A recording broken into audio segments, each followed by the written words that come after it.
U.S. President Donald Trump has warned that Hamas must hold internal killings in Gaza, saying forces may be used to disarm the group, but clarified that U.S. troops will not enter the region, leaving action to local forces. Greek authorities have found the bodies of 2 women on the island of Chios after a makeshift boat carrying 29 migrants met with an accident today. The tragedy highlights the ongoing danger of migrant crossings in the Aegean Sea. The Kremlin has said that many questions must be resolved before a planned Putin-Trump summit in Hungary, while Russia has claimed new battlefield gains in eastern Ukraine, announcing the capture of Pishchane and Taiki in Kharkiv and Privilia in the Dnipropetrovsk areas Ukraine had recaptured 3 years ago. Ukrainian President Volodymyr Zelensky has said that he expects the momentum from the Middle East peace deal to help end Russia's war with Ukraine, as he prepares to meet President Trump to discuss Tomahawk missiles and additional U.S. defense support.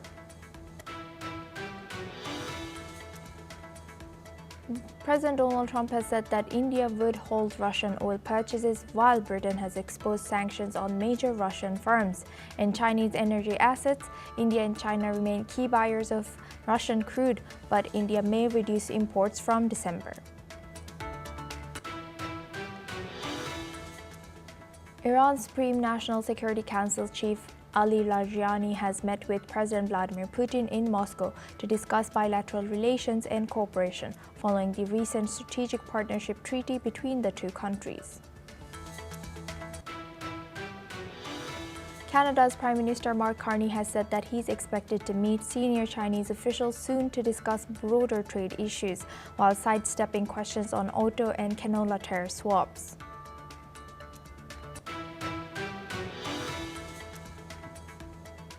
Japan's lower house has said that it will vote on October 21st to select the next prime minister.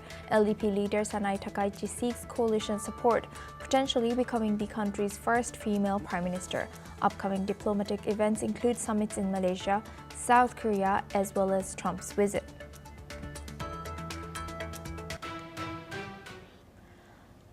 Now we start from the Ukraine and Russia. In developments from the Russia-Ukraine war, the Russian Defense Ministry has stated that Russian forces have taken control of 3 more villages in eastern Ukraine. The ministry has said that Russia has taken control of Privilla in the Dnipropetrovsk region, as well as Pishchane and Taiki in the Kharkiv region. This comes as the Ukrainian president travels to the United States to meet with U.S. President Donald Trump. Ukraine is eyeing advanced air defense systems and long-range missiles. In recent weeks, Russia has intensified its attacks on Ukraine's power and energy grids.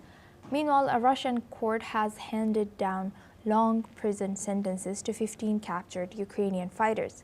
These men were members of Ukraine's Aidar battalion captured in 2022. The trial took place behind closed doors in a military court in the southern Russian city of Rostov-on-Don region. Now for this discussion, we're joined by Martin Sai-Rice. He's a foreign affairs expert, joins us live from Quito. Thank you, Martin, for joining us again. Good to see you. Martin, with President Zelensky set to discuss a potential delivery of some missiles with President Trump, how do you think, how would these additions help? And what do you think now we know that what President Zelensky wants to discuss with President Trump, but can you give us any light or shed light to what do you think about what President Trump wants to discuss with President Zelensky? Starting as a strategy of deterrence, since the Russian intervention has been successful in annexing 2 other villages, Ukrainian villages. This threat poses a new type of threat by taking advantage of the situation of the ceasefire between the Palestinians and Israel. Right now, we see these new developments that are pretty much concerning. I think right now the relationship between Trump and Zelensky is getting stronger, and I think Trump would like to finish the war as he did in the Middle East. I think this war will be the next one to be put into an end. And I think right now, Ukraine and Russia, they are trying to wait forces. Um, Russia has sent a clear message that their army is pretty strong in order to annex these new two cities. But Zelensky is also trying to show Russia that there's a shift in the relationship between Trump, Russia, and Ukraine, and that right now Trump will be focused in supporting Ukraine. How do you analyze Russia and U.S. relations at this moment? I think the relationship between Trump and Putin is not officially deteriorating. However, the approach between Trump and Zelensky gives a very clear message that Putin cannot trust his former, the policy from the U.S. before this approach towards Zelensky, that Trump was very cooperative with Russia. Trump didn't criticize Putin. He wanted to have a closer relation, to have a discussion, and to get closer to Putin. However, right now we're seeing a shift in these relationships, and I think Putin is aware of it.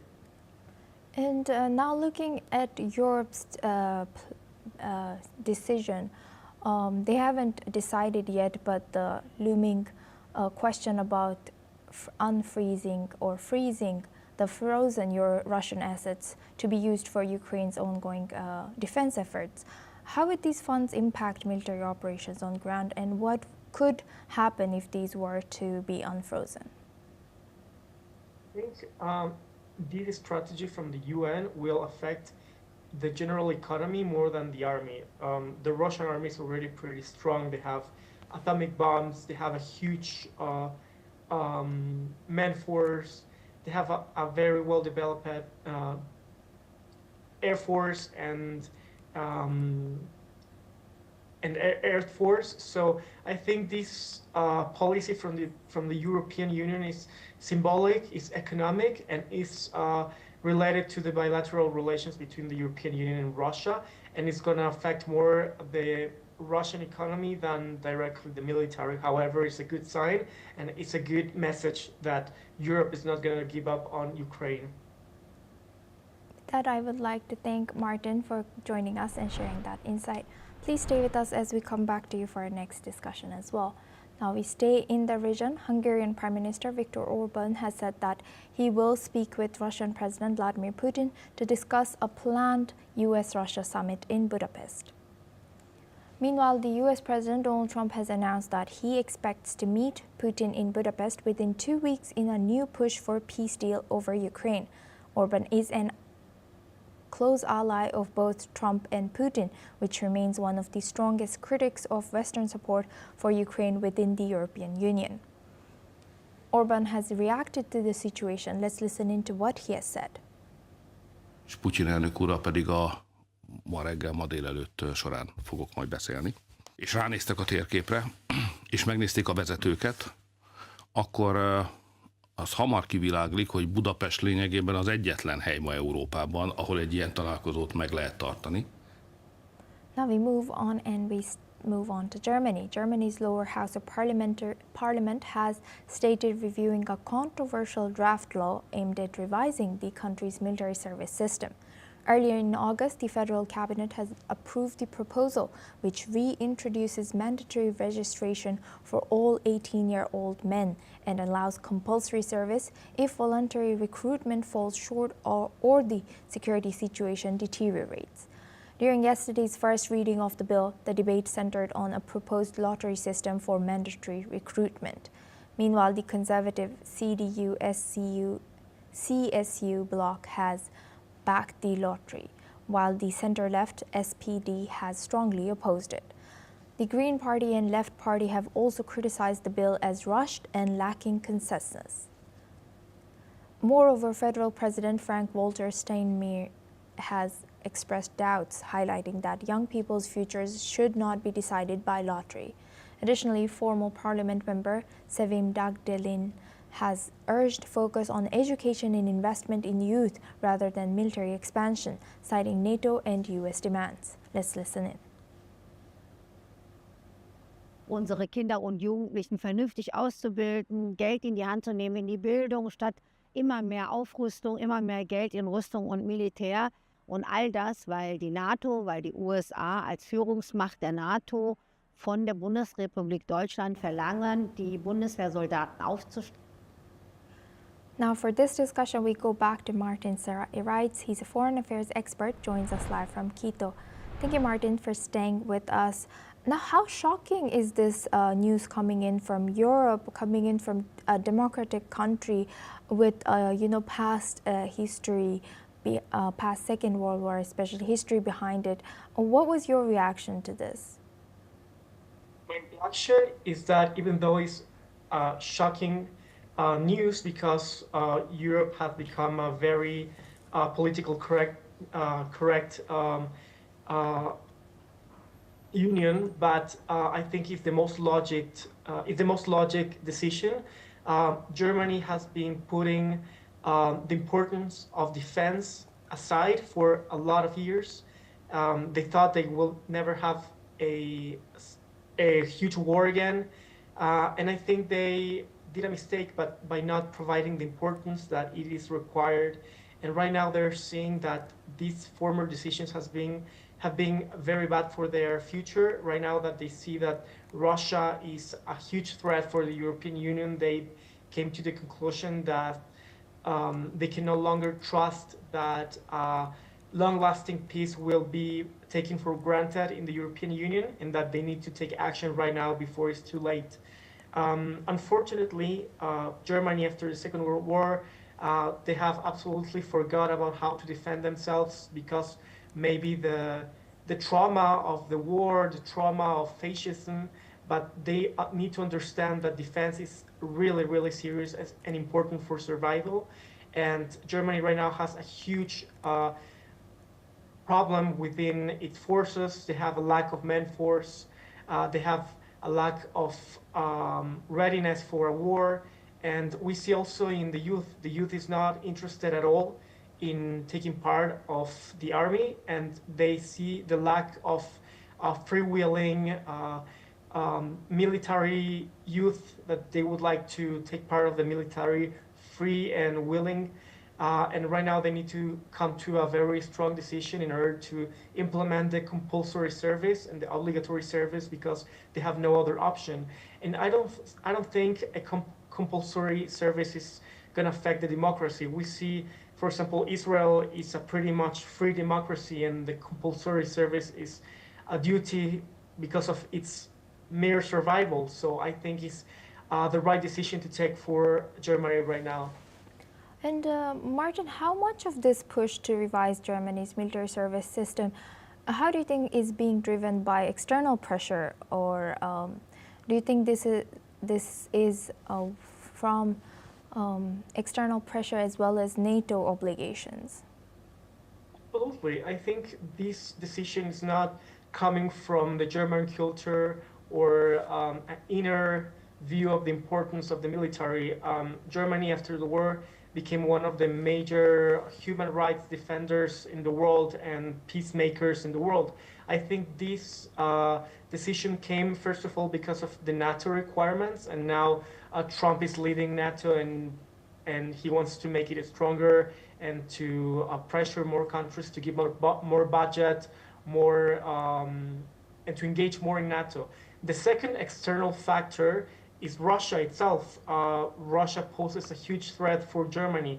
It's only right now Ukraine has been invaded, and we have been seeing clashes also in the Polish border. So I think Germans are pretty aware that if they don't wake up now, it will be too late to repair the mistake of not putting the importance that is required for the army. And I think it's absolutely external, the causes of this decision. Thank you, Martin, for sharing that insight. Please stay with us as we come back to you. Now we move on to France and Italy. French President Emmanuel Macron has welcomed European Commission President Ursula von der Leyen at the Elysee Palace today. The two leaders are scheduled to discuss key issues including continued support for Ukraine and the crisis in the Middle East. This comes as global leaders face mounting pressure to respond to ongoing crisis. Meanwhile, U.S. President Donald Trump is expected to address the potential supply of Tomahawk missiles to Ukraine in his upcoming talks with President Volodymyr Zelensky. However, a surprise announcement regarding a potential U.S.-Russian summit has raised uncertainties about the implementation of these plans. Trump has revealed that he and Russian President Vladimir Putin held a 2-hour phone conversation, calling it productive, and mentioned the possibility of meeting in Budapest in the coming weeks. Now for this discussion, we go back to Martin Sai-Rides. He's a foreign affairs expert, joins us live from Quito. Thank you very much, Martin, for staying with us.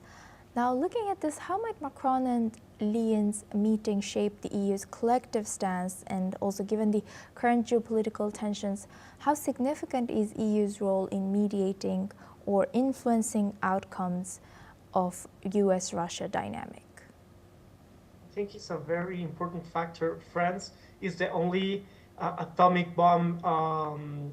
It's one of the in the European Union, you have France, that is one of the major atomic countries.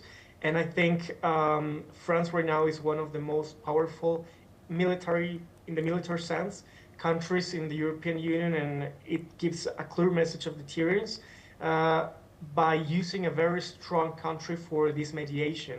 And I think France has been, for years, a mediator that has been neutral for a lot of conflicts, and I think it is the right decision to make.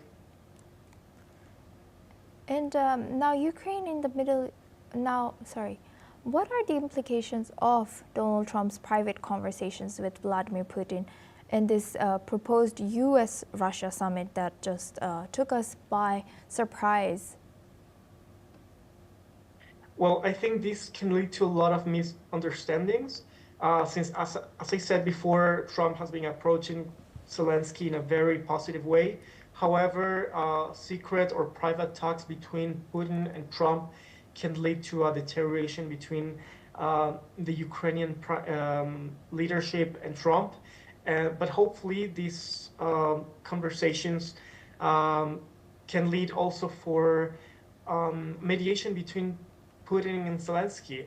Maybe Trump is trying to convince Putin to give up in a lot of his claims on this war and trying to balance each country's interest in order to convince each leader to come to a conclusion and to an end of this war, and trying to understand the main goals that each leader wants for each country.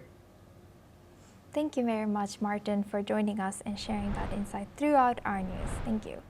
Now we move on to our next news. As the row over the ban placed on visiting Maccabi Tel Aviv fans from their team's upcoming clash with British side Aston Villa intensifies, a British Regional Police Commissioner has asked for an immediate review of this decision to ban Israeli visiting fans from Villa Park in November.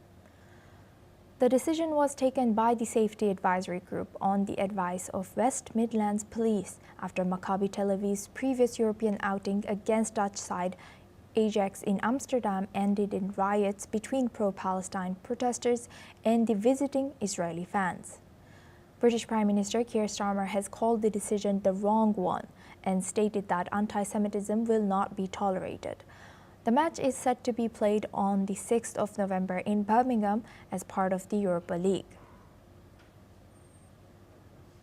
Now for this discussion, we are joined by Ross Feingold. He's a political analyst, joins us live from Taipei. Thank you, Ross, for joining us again. Good to see you.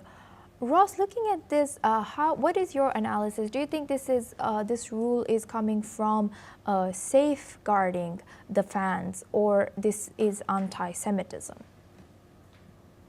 We don't really know all the details yet. I'm sure they'll eventually leak out about what really was ultimately the basis for this somewhat strange decision. Are they afraid that fans from Maccabi Tel Aviv are going to be attacked by protesters? Are they afraid that the fans from Maccabi Tel Aviv are going to do something violent? It's just unclear, but ultimately, it's just nonsensical because there's no reason to believe that the police cannot control the crowd. In fact, the local police have reiterated in the past few hours that they have a successful history of crowd control at football matches as well as other large public events. So this may have been somebody's idea of protecting the fans from Israel, but it seems somewhat nonsensical, and obviously this has backfired politically. I mean, this is being nearly universally condemned by politicians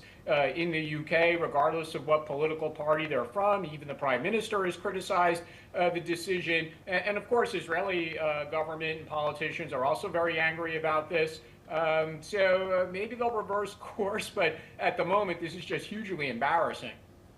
And what do you think, what led to this, this decision by the police, and what political and social implications could this ban have for community relations in the UK? Yeah, the interesting thing there is, despite the nearly universal criticism of this decision, there's actually one independent member of parliament who comes from the Birmingham area, and he went on X and said that this was the right decision. But this is somebody who's always been critical of Israel, so it's not a surprise that he would take that view. But the good thing, I would say, is, again, the nearly universal criticism by politicians or the media. I think it shows that people realize that this comes across as somewhat anti-Semitic, and that this is not the way to protect Jewish people in the UK or Jewish visitors if they're coming from Israel to support their side. It's just, again, it's just hugely embarrassing for the people who made this decision. This is really not the way to say you welcome Jews to live in your city by saying we're not going to let Jews watch a football match. Yes, Ross. And how do you think, how does this decision to ban the fans reflect the broader tensions between the public safety concerns in the UK government and the UK government's stance against supposedly anti-Semitism? And that remains to be seen, especially after the recent synagogue shooting in the UK and now this incident. And there's the past problem with the Labour Party, which is now in power with anti-Semitism, which they have for the most part tried to resolve. But again, saying we need to protect the Jewish visitors, it just comes across as either the police and the politicians felt that they're not up to the job, or they actually just were anti-Semitic. So it's such a perplexing decision. It certainly doesn't help Jewish people feel welcome in the United Kingdom, frankly. And to what extent might this incident influence future policies on crowd control and international fan attendance in politically sensitive fixtures in UK or across Europe? I would say we have to watch this space because there will be more matches involving football teams from Israel playing in Europe, and we'll have to see what happens with other countries and how they react, especially after this incident. Because if another country or city tries to ban Israeli fans from coming, it's going to backfire on them as well. And then the other big event, obviously, is not in Europe. It's in the United States, Mexico, and Canada next year with the World Cup. And there could be politicization of the World Cup matches as well, especially some countries might not be so popular. It might cause protesters to show up outside of matches. And President Trump is looking very closely at World Cup arrangements. He's even threatened to have games removed from cities led by Democratic mayors. So certainly the football space and crowd control and public safety issues is going to get a lot of attention in the coming months. And again, lastly, how does this decision to ban fans based on nationality or political tensions raise broader concerns about democratic values of UK? Well, the interesting thing for that question is if there really are going to be protesters, they're mad at Israel, they don't like the way Israel conducted itself in the war in Gaza, and they want to protest the presence of an Israeli team in a democratic society, that should be allowed. I mean, of course, it should be peaceful protests, but the right of people to assemble and to protest over a political issue, even though this is actually sport, but we understand that, and the UK shouldn't ban people from protesting against Israel because the UK is a democratic society. But at the same time, again, the way they've responded to that risk by saying, "Oh, we just won't let the Israeli fans come to the match," it really is bizarre. Yes, indeed. Thank you very much, Ross, for joining us and sharing that insight as a political analyst from Taipei.